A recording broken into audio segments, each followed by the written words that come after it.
Om Swastiastu. Selamat pagi pemirsa, kami hadir kembali dengan menyajikan sejumlah informasi menarik. Bersama saya Dwi Farah, inilah seputar Bali Pagi selengkapnya.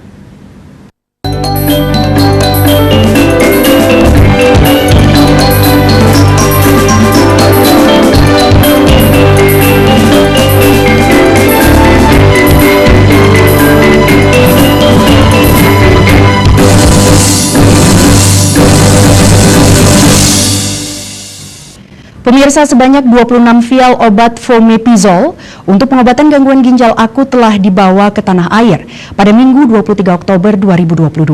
Hal itu dibenarkan Menkes Budi Gunadi Sadikin, dikutip dari kantor Berita Antara.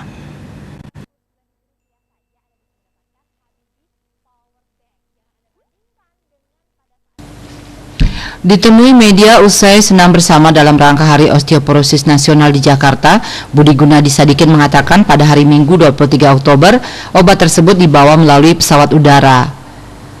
Menkes mengatakan Indonesia mendapatkan 10 vial obat fomepizol dari Singapura dan 16 dari Australia yang akan dibawa langsung dari kedua negara itu. Dia mengatakan obat yang membantu pemulihan pasien gangguan ginjal akut itu sebagai obat langka. Dia juga mengapresiasi dan rasa terima kasih atas bantuan Singapura dan Australia. Sebelumnya, Kementerian Kesehatan mengumumkan bahwa 200 vial obat fomepizol injeksi didatangkan ke Indonesia untuk memulihkan kesehatan 69 pasien gangguan ginjal akut progresif atipikal. Dalam konferensi pers di Jakarta, Jumat 21 Oktober, Menkes Budi mengatakan telah memesan 200 vial fomepizol injeksi yang diperuntukkan bagi satu pasien per vial dengan dosis injeksi 1,5 gram atau 1,5 ml. Obat itu sebelumnya sudah diuji coba kepada 10 pasien yang sedang dirawat di RSCM Jakarta. Reaksi fomepizol memicu perbaikan gejala pasien dan sebagian lainnya stabil. Bali Post melaporkan.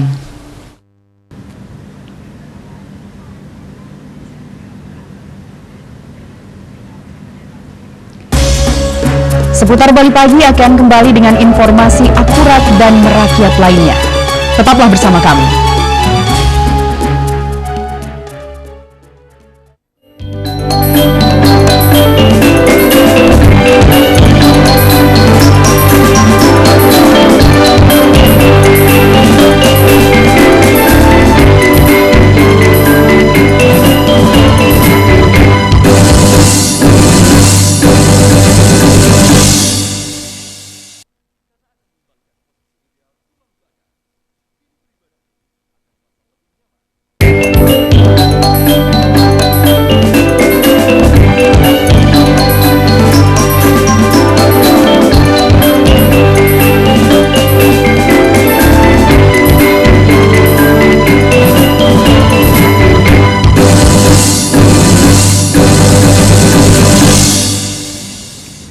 Sebanyak 177 personil tambahan telah disiapkan Kementerian Hukum dan HAM RI untuk memperkuat imigrasi Ngurah Rai dalam perhelatan konferensi tingkat tinggi KTT G20 pada 15 hingga 16 November 2022. Penambahan personil dilakukan secara bertahap dengan 44 orang didatangkan pada tahap pertama.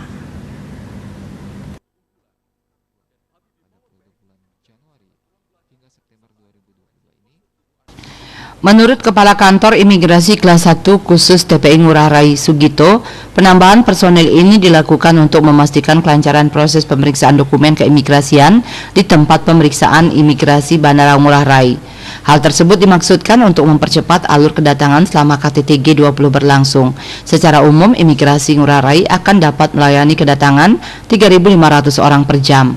Selain penambahan personel, pihak imigrasi juga menyiapkan counter pemeriksaan imigrasi khusus delegasi G20 yang akan diisi 12 petugas. Sejumlah 21 unit perangkat direlokasi dari berbagai kantor imigrasi di Indonesia untuk memperlancar kedatangan delegasi tanpa mengesampingkan penumpang reguler yang volumenya tinggi. Imigrasi Ngurah Rai memisahkan jalur kedatangan antara delegasi dan penumpang reguler. Adapun pemeriksaan keimigrasian terhadap delegasi setingkat kepala negara dilakukan di gedung VVIP dan untuk setingkat menteri dilakukan di gedung VIP. Sementara itu, delegasi-delegasi akan menjalani pemeriksaan keimigrasian di terminal kedatangan internasional. Dikatakannya, Kanwil Ngurah Rai telah melakukan mapping dan plotting terhadap petugas-petugas. Mobile unit yang digunakan untuk pemeriksaan keimigrasian bagi delegasi setingkat VIP pun sudah disiapkan. Yudi Karnaidi, Bali Pos melaporkan. Pimpinan cabang Nahdlatul Ulama PCNU Kabupaten Gianyar memperingati Hari Santri Nasional di lapangan Yonzipur, Kabupaten Gianyar pada 23 Oktober lalu. Kegiatan tersebut mengangkat tema Berdaya Menjaga Martabat Kemanusiaan. Peringatan Hari Santri diikuti ribuan umat muslim dari seluruh Gianyar. Antusias umat muslim Gianyar tampak dari tingkat penjualan kupon jalan santai yang mencapai 10.000 lembar. Dalam sambutannya, Ketua Panitia Haji Dimyaki Sam menyampaikan, kegiatan tersebut dipusatkan di lapangan Yonzipur, Kabupaten Gianyar, dan dimeriahkan berbagai kegiatan, mulai dari senam kebugaran, jalan sehat keliling kota Gianyar, hingga basar makanan, pengajian, apel bendera, serta penyerahan santunan pada kaum duafa. Sementara itu, Kasih Humas Islam Kementerian Agama Kabupaten Gianyar, Haji Ma'arif, mengapresiasi peringatan Hari Santri Nasional dan 1 abad NU di Kabupaten Gianyar tersebut. Kebersamaan ini diharapkan dapat bermanfaat bagi masyarakat melalui gerakan-gerakan positif. Pihaknya berharap para santri menjadi santri teladan bagi masyarakat sekelilingnya. Seorang santri saat ini sudah waktunya bisa diberdayakan oleh umat, bukan sebaliknya santri memberdayakan umat. Santri diharapkan menjadi contoh dan teladan, serta orang terdepan dalam menegakkan NKRI. Ketua PCNU Gianyar, Sukisno Suwandi, mengatakan, momentum peringatan Hari Santri tersebut diikuti oleh ribuan umat muslim seluruh Gianyar. Diharapkan umat muslim Gianyar pada khususnya bisa semakin solid, bersama-sama merapatkan barisan bergandengan tangan, mewujudkan 1 abad NU. Terkait kegiatan-kegiatan dalam rangka Hari Santri dan 1 abad ini, yang pertama adalah kintanan massal, yang kedua jalan santai, kemudian yang ketiga adalah pembagian sembako bagi fukoro masakin. Kemudian yang selanjutnya adalah festival budaya. Ini rencananya ke depan ya. Jadi festival budaya ini bukan hanya budaya muslim, tapi semua ya komponen masyarakat, apakah itu dari non muslim atau muslim, sehingga dengan demikian ini peran NU dalam rangka menyongsong 1 abad ini bisa bermakna bagi kita semua. Kemudian yang terakhir adalah doa bersama untuk umat bangsa dan negara, khususnya kepada para pemimpin-pemimpin bangsa negeri ini. Nah, oleh karena itu, insya Allah nanti puncaknya kita adakan dalam rangka doa bersama, sehingga dengan demikian negeri ini bisa aman, tentram, baldatun thayyibatun warabul ghafur, gemah rifah loh jinawi toto tentrem kertorajo. Sejumlah kegiatan tersebut digelar untuk mengingat dan mengenang bahwa kemerdekaan negara Indonesia tidak bisa dilepaskan dengan partisipasi para santri. Hal ini sebagaimana Presiden pertama RI, Insinyur Soekarno, saat mengunjungi para kiai, khususnya Kiai Haji Hasyim Asy'ari dan para ulama di kota Surabaya untuk menentukan tanggal kemerdekaan negara Indonesia. Peringatan Hari Santri bukanlah milik santri semata. Hari Santri adalah milik semua komponen bangsa yang mencintai tanah air, milik mereka yang memiliki keteguhan dalam menjunjung nilai-nilai kebangsaan. Ke depan bagaimana kami diberikan amanah oleh umat dalam rangka memimpin NU, sehingga ke depan jauh lebih baik. Program-program yang kami canangkan dari awal kita akan konsisten untuk kita jalankan, sehingga dari 41 program yang telah kita sepakati bersama dalam rangka konferensi cabang Nahdlatul Ulama bisa tercapai semua. Lebih lanjut, Sukisno Suwandi mengajak seluruh masyarakat Indonesia, apapun latar belakangnya, melaksanakan festival budaya untuk umat beragama, karena kita saudara, serta bisa ikut bela sungkawa masyarakat Bali yang kena musibah banjir dan tanah longsor. Hendra, Bali TV. Menjaga daulat energi. Simak beritanya sesaat lagi.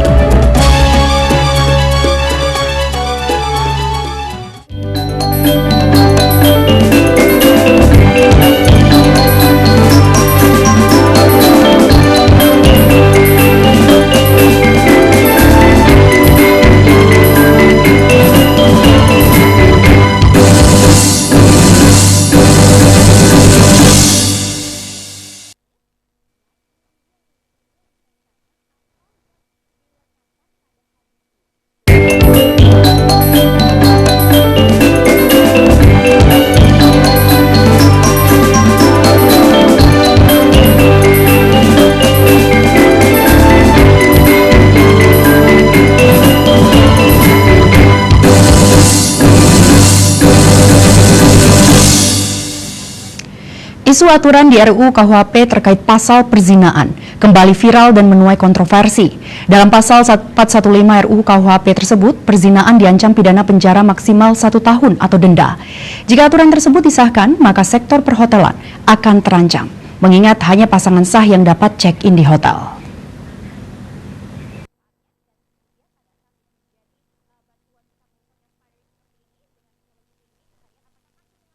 Menanggapi hal itu, Ketua IHGMA DPD Bali, Dr. Yoga Iswara mengatakan, permasalahan ini perlu dicarikan solusi dan dikemas lebih baik lagi tanpa harus menimbulkan masalah baru, khususnya di Bali yang sedang berfokus pada tahapan pemulihan karena dilanda pandemi COVID-19. Menurutnya, jika peraturan ini disahkan akan menjadi kemunduran bagi dunia perhotelan karena tidak semua budaya menerima hal itu. Secara budaya, kalau hanya diterapkan bagi orang Indonesia misalnya yang menganut adat ketimuran, tidak ada masalah. Tapi jika peraturan itu secara spesifik diterapkan bagi orang di seluruh dunia yang akan ke Indonesia, maka akan sangat berdampak bagi kunjungan dan minat wisatawan datang ke Indonesia. Yoga menambahkan, walaupun pasangan di luar nikah yang menginap di hotel tidak serta-merta dapat digerebek tanpa ada aduan. Artinya hanya dapat diadukan oleh suami atau istri bagi mereka yang terikat perkawinan atau orang tua atau anak bagi mereka yang tidak terikat perkawinan. Namun ini sudah masuk ke ranah yang sangat privat yang siogianya dapat dikemas lebih baik lagi tanpa harus menimbulkan permasalahan baru. Di hotel sendiri menurutnya telah memiliki kebijakan dan aturan untuk mencegah terjadinya praktek human trafficking, khususnya pada anak-anak di bawah umur, dengan melatih dan mengedukasi karyawan hotel untuk melihat gerak-gerik praktik perdagangan manusia dan bagaimana mencegah dan melaporkannya. Namun menurutnya tetap harus memiliki etika untuk tetap menjaga setiap privasi tamu yang menginap. Batasan ini harus jelas untuk menghindari salah tafsir dan persepsi yang berpotensi besar dapat merugikan pariwisata. Sementara itu, General Manager Arkamara di Jiwa Ubud, Wayan Parke mengatakan, hembusan isu lama ini menurutnya ingin menjatuhkan citra pariwisata atau dunia perhotelan. Menurutnya isu ini seperti mencoba menurunkan citra pariwisata ke dunia internasional. Cita Maya, Bali Post melaporkan. Pemirsa, jangan beranjak dahulu, sesaat lagi kami akan segera kembali dengan laporan menarik lainnya.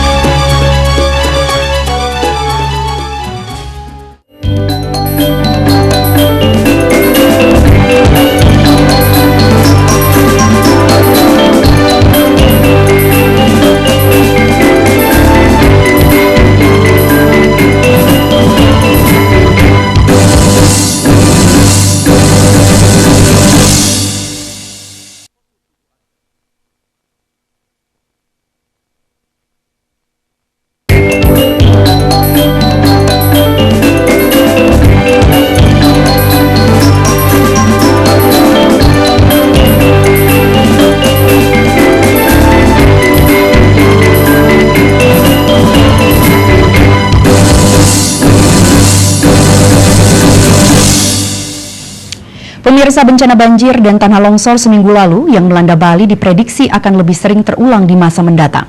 Bahkan bencana akan menerjang lebih besar karena telah terjadi kerusakan alam akibat pembangunan infrastruktur yang memanjakan pariwisata. Sudah saatnya pemerintah benar-benar berani bersikap melawan kapitalisme pariwisata yang merusak Bali.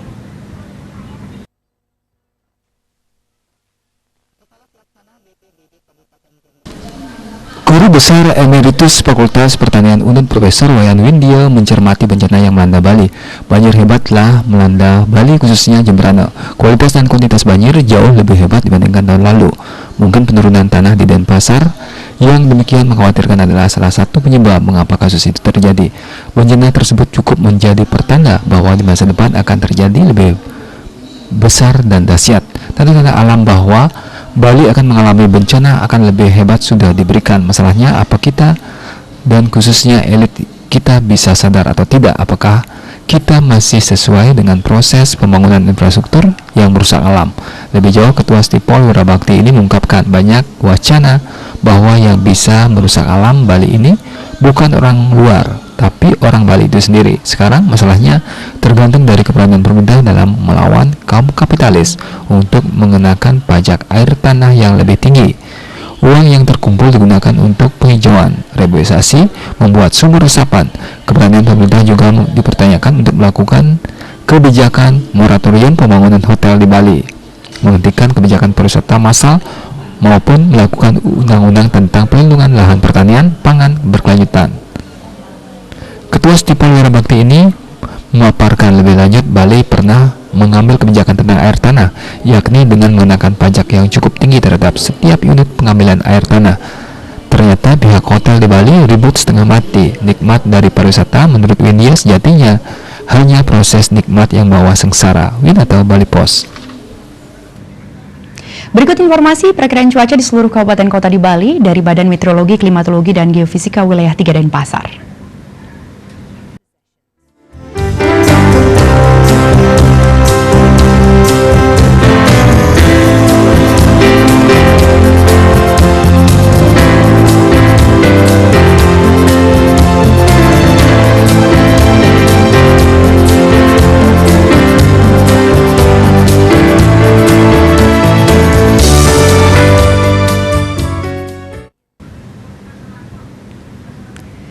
Berita seputar Bali Pagi bersama Minyak Apun Ganapati, Usada Bali Keluarga Sehat.